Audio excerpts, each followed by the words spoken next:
CPM-ൻ്റെ അവർക്ക് പിടികിട്ടാത്തൊരു ഏരിയയാണ് ഈ ഹിന്ദുവിൻ്റെ ക്ഷേത്രാവേശം. അത് അവരുടെ തന്നെ ആൾക്കാരെയും ബാധിച്ചിട്ടുണ്ട്. അത് നിയന്ത്രിക്കാൻ അവർ എത്രയൊക്കെ ശ്രമിച്ചിട്ടും സാധിക്കുന്നില്ല. അപ്പോൾ ഇപ്പോൾ അവർ നോക്കുന്നത് ഇത് അവരുടേതാക്കി മാറ്റുക. തൃശ്ശൂർ പൂരം എന്ന് പറഞ്ഞാൽ ഒരു DYFI സംസ്ഥാന സമ്മേളനമാക്കി മാറ്റുക. ബാക്കിയുള്ളവരൊക്കെ പുറത്ത് ആളുണ്ടാവും, DYFIക്കാരായിരിക്കും. ഇതാണ് അവരുടെ മനസ്സിലുള്ള ഡിസൈൻ. കാരണം ഇത് ഇല്ലാതാക്കാൻ അവർ വിചാരിച്ചിട്ട് പറ്റുന്നില്ല. അപ്പോൾ സ്മോളർ സൈസ് ആക്കിയിട്ട് അവരുടെ ഒരു സംസ്ഥാന സമ്മേളനം ഒരു ഏറിയാലൊരു 8,000-10,000 പേര് അത് മതി പൂരത്തിന്. ബാക്കിയുള്ളവരൊക്കെ ഔട്ട്.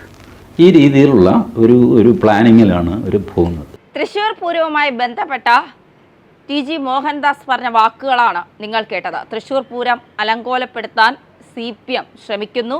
CPM-ന് എന്താണ് ഹിന്ദുക്കളോട് ഇത്ര വിരോധം, ഹിന്ദുക്കളുടെ ആരാധനാലയങ്ങളോട് ഇത്ര വിരോധം എന്നുള്ളത് എത്ര ആലോചിച്ചിട്ടും മനസ്സിലാകുന്നില്ല. ഹിന്ദുക്കളുടെ വോട്ട് വേണം, ഹിന്ദുക്കൾ ഒപ്പം നിർത്തണം, പക്ഷേ അവരുടെ ആരാധനാലയങ്ങളെ എങ്ങനെയും സർക്കാരിൻ്റെ പരിധിയിലേക്ക് കൊണ്ടുവരണം. അതാണ് ഇപ്പോഴത്തെ സർക്കാർ കാണിച്ചു കൂട്ടുന്നത്. തൃശ്ശൂരിൽ പൂരത്തിനിടയിൽ കണ്ട സംഭവ വികാസങ്ങൾ ചരിത്രത്തിൽ ഇന്ന് വരെ ഉണ്ടാകാത്ത സംഭവ വികാസങ്ങളാണ് നമ്മൾ കണ്ടത്. പൂരപ്രേമികളെ നിരാശപ്പെടുത്തുന്ന സംഭവങ്ങൾ തന്നെയാണ് തൃശ്ശൂരിൽ അരങ്ങേറിയത്. തൃശ്ശൂർ പൂര അട്ടിമറിയിൽ രാഷ്ട്രീയ വിവാദം അതിശക്തം.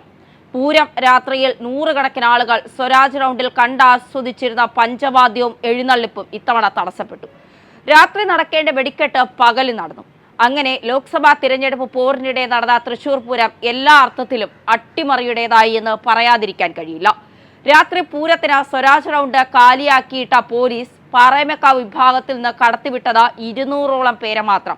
അതായത് പോലീസിന്റെ ഒരു അഴിഞ്ഞാട്ടം തന്നെയാണ് പൂരപ്പറമ്പിൽ കണ്ടത് എന്നതാണ് യാഥാർത്ഥ്യം.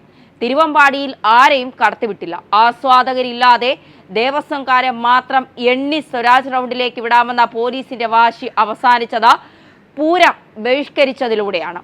നാട്ടുകാരില്ലാതെ തങ്ങൾ പോകില്ല എന്ന തിരുവമ്പാടി വിഭാഗം ഉറച്ചു നിന്നു. ഇതോടെ സർക്കാരും ജില്ലാ ഭരണകൂടവും അടക്കം പ്രതിസന്ധിയിലായി. പിന്നെ ഒത്തുതീർപ്പ് ചർച്ചകൾ, ഒടുവിൽ പകൽ വെടിക്കെട്ടും. ഏതായാലും ഈ സംഭവം ലോക്സഭാ തിരഞ്ഞെടുപ്പിൽ ചർച്ചയാകുമെന്ന് ഉറപ്പാണ്. രാത്രി വെടിക്കെട്ട് നടക്കാതെ പോയതോടെ പൂരപ്രേമികൾ നിരാശരാണ്. ഈ നിരാശ തൃശ്ശൂരിനെയും ചാലക്കുടിയെയും പാലക്കാടിനെയും ആലത്തൂരിനെയും നേരിട്ട് ബാധിക്കും.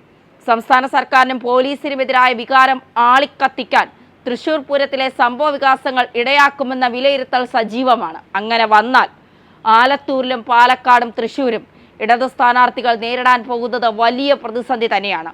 തൃശ്ശൂർ പൂരത്തിന്റെ കുടമാറ്റത്തിൽ രാംലല്ല, വില്ലുകുലച്ച ശ്രീരാമൻ എന്നിവയെല്ലാമായിരുന്നു ഇത്തവണത്തെ ഇരു ദേവസ്വങ്ങളുടെയും പ്രത്യേകത. ഇതെല്ലാം വലിയ ചർച്ചകൾക്ക് വഴിവെക്കുകയും ചെയ്തു. ഇതെല്ലാം BJP അജണ്ടയ്ക്ക് വേണ്ടിയാണെന്ന് ചിലർ കണ്ടു. പിന്നാലെയാണ് വെടിക്കെട്ട് രാത്രി നടക്കാതെ പോയത്. തൃശ്ശൂരിൽ ഇഞ്ചോടിഞ്ച് പോരാട്ടമാണ്.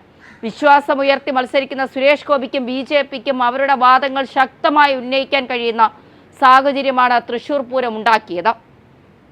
പൂരപ്രേമി കൂടിയായ CPI സ്ഥാനാർത്ഥി VS സുനിൽകുമാറിനെ അക്ഷരാർത്ഥത്തിൽ ഞെട്ടിക്കുന്ന സംഭവ വികാസങ്ങളാണ് കഴിഞ്ഞ ദിവസം രാത്രി പൂരനഗരിയിൽ നടന്നത്. ആലത്തൂരിൽ രമ്യ ഹരിദാസിനും പാലക്കാട്ടെ ത്രികോണപ്പോരിൽ BJPക്കും ഈ വിവാദം ഗുണകരമാകുമെന്നാണ് വിലയിരുത്തൽ. തൃശ്ശൂരിൽ ജനസാഗരങ്ങൾ ഒഴുകിയെത്തി.